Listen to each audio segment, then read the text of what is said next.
اور یہ بات محلے والوں کو پتہ ہونی چاہیے، مگر دوسری طرف ان کے آنسو اور التجا میرے کانوں میں گونج رہے تھے۔ مجھے سمجھ نہیں آ رہا تھا کہ میں کیا کروں۔ رات کو بستر پر لیٹا تو نیند مجھ سے بہت دور تھی۔ بار بار چاچی کی لرزتی آواز سنائی دے رہی تھی، بیٹا تمہیں میری قسم ہے میرا راز کسی کو نہ بتانا۔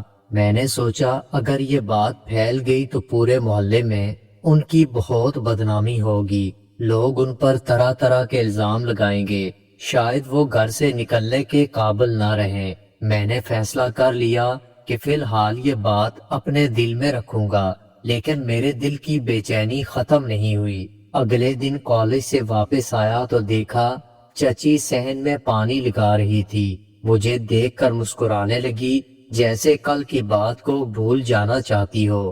میں نے سلام کیا تو کہنے لگی، آؤ بیٹا ذرا گملوں کو اٹھانے میں میری مدد کرو۔ میں نے گملے اٹھا کر ایک کونے میں رکھے۔ آنٹی کہنے لگی، بیٹا کل کی بات پر میں دوبارہ معافی چاہتی ہوں، مجھے امید ہے کہ تم میرا بھروسہ نہیں توڑو گے۔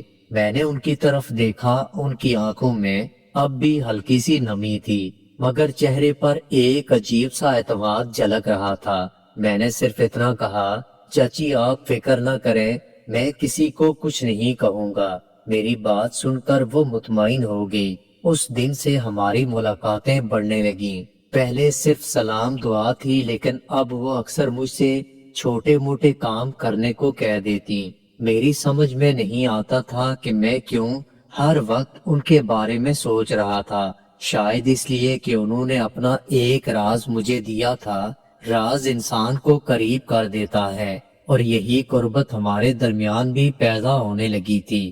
ایک دن شام کے وقت بارش ہو رہی تھی۔ میں چھت پر گیا تو دیکھا چچی اپنی بالکونی میں کھڑی بارش دیکھ رہی تھی۔ وہ مجھے دیکھ کر بولی، بیٹا ذرا یہاں آنا۔ میں ان کے گھر گیا تو وہ مجھے ڈرائنگ روم میں لے آئی۔ بارش کی بوندوں کی آواز اور کمرے میں ہلکی روشنی ایک عجیب سا سکون پیدا کر رہی تھی۔ چچی کہنے لگی، بیٹا میں جانتی ہوں کہ تمہارے دل میں سوال ہے، تم سوچ رہے ہوگے کہ میں نے کمیٹی کے پیسے کیوں استعمال کیے۔ سچ یہ ہے کہ میری زندگی اتنی آسان نہیں جتنی آپ لوگوں کو نظر آتی ہے۔ میں نے حیرت سے پوچھا، چچی کیا ہوا تھا؟ وہ کرسی پر بیٹھ گئی اور آہستہ آہستہ بتانے لگی، میرا بھائی بیمار ہے، اسے اسپتال میں داخل کروانا پڑا۔ میرے پاس اتنے پیسے نہیں تھے، اس لیے میں نے کمیٹی کے پیسے استعمال کیے۔ میں نے سوچا کہ جلد واپس کر دوں گی، مگر بھائی کی حالت ابھی تک خراب ہے۔ میں چچی کی بات سن کر خاموش ہوا۔ میرے دل میں ان کے لیے ہمدردی پیدا ہوئی۔ اب مجھے لگنے لگا کہ انہوں نے کوئی خود غرضی نہیں بلکہ مجبوری میں یہ کام کیا تھا۔ تھوڑی دیر خاموش رہنے کے بعد میں نے کہا، چچی آپ فکر نہ کریں، میں کسی کو کچھ نہیں بتاؤں گا، بلکہ اگر آپ چاہیں تو میں بھی کسی طرح آپ کی مدد کر سکتا ہوں۔ میری بات سن کر ان کی آنکھوں میں عجیب سی خوشی جھلکنے لگی۔ وہ کہنے لگی، بیٹا تم بہت اچھے ہو، اگر تم نہ ہوتے تو شاید میں یہ بوجھ برداشت نہ کر پاتی۔ اس دن کے بعد سے ہماری باتیں اور لمبی ہونے لگیں۔ وہ مجھے اپنے دکھ درد بتاتی اور میں پہلی بار زندگی میں کسی کے ساتھ اس طرح دل کی بات کر رہا تھا۔ ایک دن چچی نے کہا، بیٹا راز رکھنے کے لیے حوصلہ چاہیے، تم نے میرا بھروسہ رکھا ہے، اس لیے تم ہمیشہ میرے قریب رہو گے۔ یہ سن کر میرے دل میں عجیب سا سکون پیدا ہوا۔ اب مجھے لگنے لگا تھا کہ میں ان کے راز کا محافظ ہوں، اور یہی بات مجھے ان کے اور قریب لے کر جا رہی تھی۔ دن گزرتے گئے اور میری ملاقاتیں زیادہ ہونے لگیں۔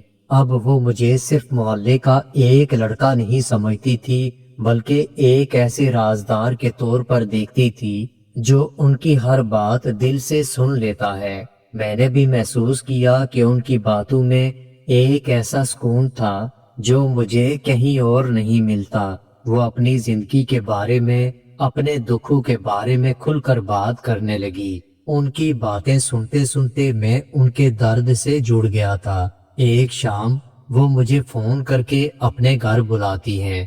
ان کی آواز میں گھبراہٹ تھی۔ میں فوراً ان کے گھر پہنچا تو دیکھا وہ بے چین سی کمرے میں ٹہل رہی تھی۔ میں نے پوچھا چچی خیریت تو ہے؟ انہوں نے پریشانی میں کہا بیٹا میرا بھائی پھر سے اسپتال میں داخل ہو چکا ہے، ڈاکٹروں نے کہا ہے فوری علاج کی ضرورت ہے ورنہ حالت خراب ہو سکتی ہے، مگر میرے پاس کوئی پیسے نہیں۔ میرے دل میں عجیب خیال آیا۔ میں نے سوچا یہ عورت جو سب کے لیے اتنی نیک ہے آج کس مشکل میں ہے، کیا میں کچھ نہیں کر سکتا؟ میں نے ہمت کر کے کہا چچی آپ فکر نہ کریں، جو ہو سکے گا میں ضرور کروں گا۔ انہوں نے میری طرف دیکھا، کہنے لگی لیکن بیٹا تم تو خود ایک اسٹوڈنٹ ہو، تم کہاں سے پیسے لاؤ گے؟ میں نے جواب دیا چچی میرے والد کے پاس تھوڑی سی بچت ہے، میں ان سے کہوں گا کہ ایک دوست کی فیملی مشکل میں ہے، شاید وہ میری مدد کر دے۔ میری بات سن کر چچی کی آنکھوں میں آنسو آنے لگے۔ وہ آہستہ سے کہنے لگی بیٹا اگر تم نے یہ کر دکھایا تو میں ساری زندگی تمہاری احسان مند رہوں گی۔ اگلے دن میں نے اپنے والد سے بات کی۔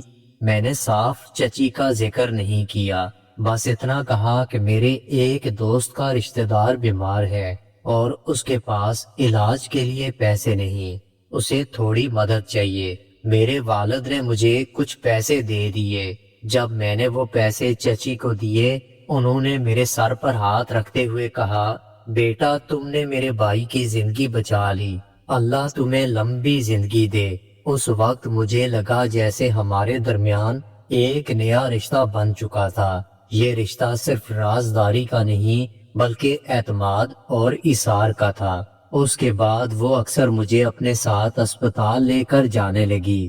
وہاں جا کر میں نے دیکھا ان کا بھائی بہت بیمار تھا۔ چاچی کی آنکھوں میں تھکن اور فکر تھی، لیکن جب وہ مجھے اپنے پاس دیکھا کرتی تو ان کے چہرے پر تھوڑی مسکراہٹ آ جاتی۔ ایک دن ہسپتال سے لوٹتے وقت وہ کہنے لگی بیٹا تم نے جو کیا وہ میرے اپنے سگے بھائی بھی نہیں کر سکتے، میں نہیں جانتی کہ اس کا بدلہ میں تمہیں کیسے ادا کروں گی۔ میں نے مسکرا کر کہا چچی آپ کو بدلہ دینے کی ضرورت نہیں، بس یہ دعا کریں کہ آپ کے بھائی جلدی ٹھیک ہو جائیں۔ پھر چچی کہنے لگی بیٹا تم نے میرا راز رکھا، میرا بوجھ بانٹا، میرے بھائی کے لیے کھڑے ہوئے، یہ سب کچھ تمہارے بغیر ممکن نہیں تھا۔ ان کی باتیں سن کر میرے دل میں ان کے لیے اور زیادہ احترام پیدا ہوا۔ مجھے لگنے لگا کہ زندگی میں پہلی بار مجھے کسی کی فکر اپنی فکر سے زیادہ ہے۔ جیسے جیسے وقت گزرا میں نے یہ بھی محسوس کیا کہ محلے والے اب بھی چچی کے بارے میں طرح طرح کی باتیں بنا رہے تھے۔ کمیٹی والے سب کے سامنے چچی پر الزام دہرا رہے تھے۔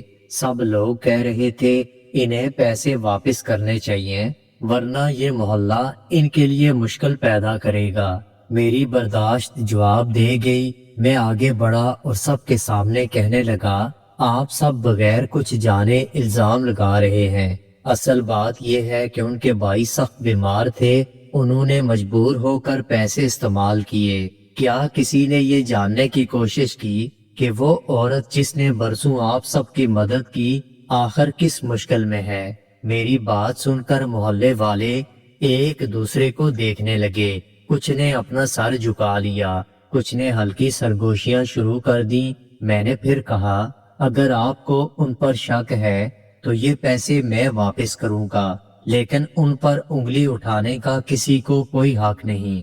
یہ کہنے کے بعد میں نے وہ پیسے سب کے سامنے رکھ دیے جو میرے والد نے مجھے دیے تھے۔ محلے والے خاموش ہوئے، سب لوگ شرمندہ ہو رہے تھے۔ آخر کار سب نے معاملہ ختم کر دیا۔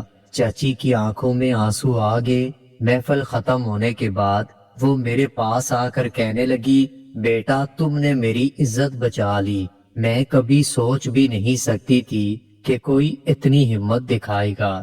میں نے مسکرا کر کہا چچی یہ میرا فرض تھا، آپ نے مجھ پر بھروسہ کیا، میں وہ بھروسہ کبھی توڑ نہیں سکتا۔